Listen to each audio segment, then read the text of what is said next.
Аз съм Йехова и говоря това, което е праведно, казва истината.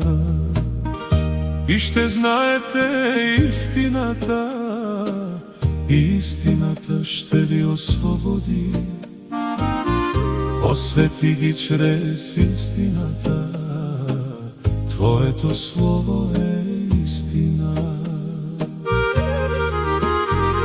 Това е добро и угодно в очите на Бога, нашият Спасител. Защото има един Бог и един посредник между Бога и хората, човекът Христос Исус. Исус му каза: аз съм пътят, истината и живота. Никой не идва при бащата, освен чрез мене.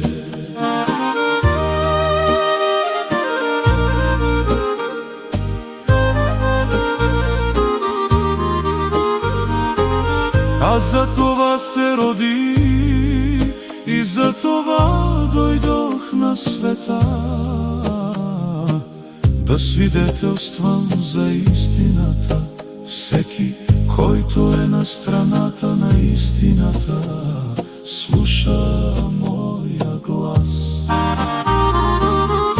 Исус му каза: аз съм пътят, истината и живота. Никой не идва при бащата, освен чрез мене.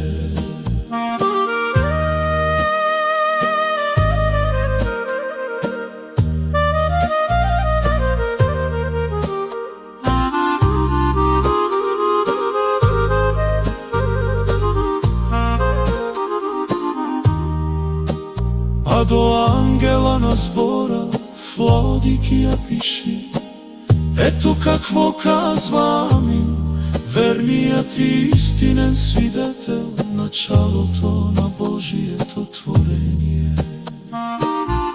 Исус му каза: аз съм пътят, истината и животът. Никой не идва при бащата,